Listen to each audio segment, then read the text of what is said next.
Kaya nga, gusto ko rin magkaroon yan.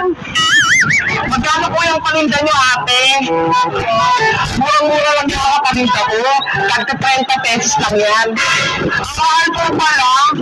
Ate, pwede tingin na lang kami yan. Wala po kasi kaming pambayad eh. Ay, ganun? Wala ka po pera? O sige, dahil pauwi na naman ako, bigyan ko na lang kayo tatlo. Wow! Po, bibigyan nyo kami? Ang swerte naman natin sa ibang payatis. Ang bait nyo naman, ate. Bibigyan ko kayo. Basta, mangako kayo. Huwag kayong mapasaway sa magulang nyo, ha? Hindi po kami pasaway, ate. Ito lang, oh, si Princess. Ano? Papansin to si Isko, oh. Kapag hindi ako yung binigyan ni ate, ha? O, ayan. Pabili na kayo ng mga gusto nyong alagaan. Sige, yung bibi na lang yung akin. Ito po yung akin, oh. Mga isda. Wow! Ito na lang po sa akin, oh. Yung sisiw. Ayan, may mga sisiw na ulit ako. Kulay naman itong mga isda na to. Ang kulit-kulit naman itong bibi.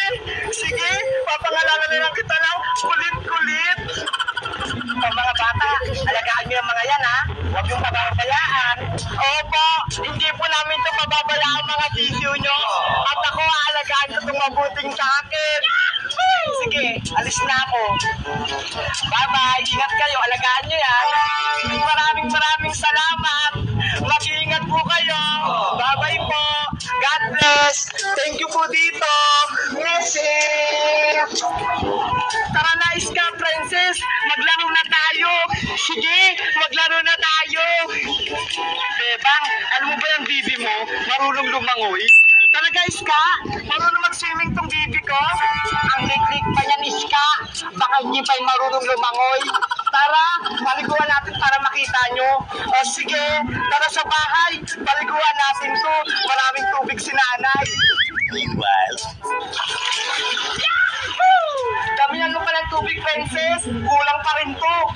Ano ba yan? Pagod na nga ako maglagay, Iska eh. Ayan, Princess. Tama na yung tubig. Madami-dami na yan. Bebang, ilagay mo na si kulit-kulit sa badya. Excited na ako makitang lumangoy siya. Eto na, paliliguan ko na. Hala, bakit naging tatlo na sila? Oo, tatlo na sila. Binigyan pa ako ni ating tindera ng dalawa kanina. Ayan na, ilalagay ko na sila sa tubig. Ay, ang galing! Marunong na silang lumangoy! Ang cute nila! Palutang-lutang sila sa tubig! O, diba? Sabi ko sa inyo, marunong silang lumangoy. Ayaw niyo pang maniwala, ah! safe for... Sisiw! Ato po, tinola! Sisiw! Ato po! Dito kayo! Ano ba naman yan? Ang hirap naman magpakain ito.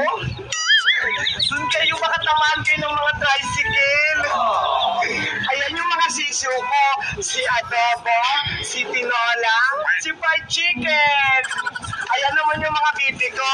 Si Colette, si Iwan, si Ito. Ang takang-takaw nila, kaya ang bilis nilang lumaki. Diyan lang kayo muna, ah. Ihanda ko na yung papaliguan yung mga bibi.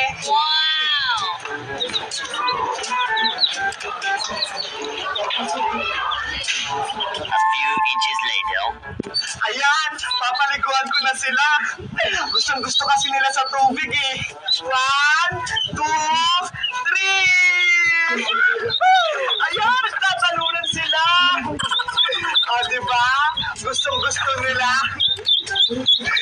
Ang kupit nila. Diba? Yung binigay sa akin to ng tindera, ang liliit pa nila. Ngayon, tignan mo, ang lalaki na nila. Kasi ang galing kong mag-alaga eh. O ayan na, tapos na yung ligo nyo. Tama na yan, parang hindi kayo lamigin. Doon muna ulit kayo pala sisiw. Ayan, kung meron kayong mga bibi at sisiw, alagaan yung mabuti para naman silang malusok. Tignan nyo ho, yung sa akin ang lalaki na talaga. 3 weeks later. Sisiw, bibi, kayo.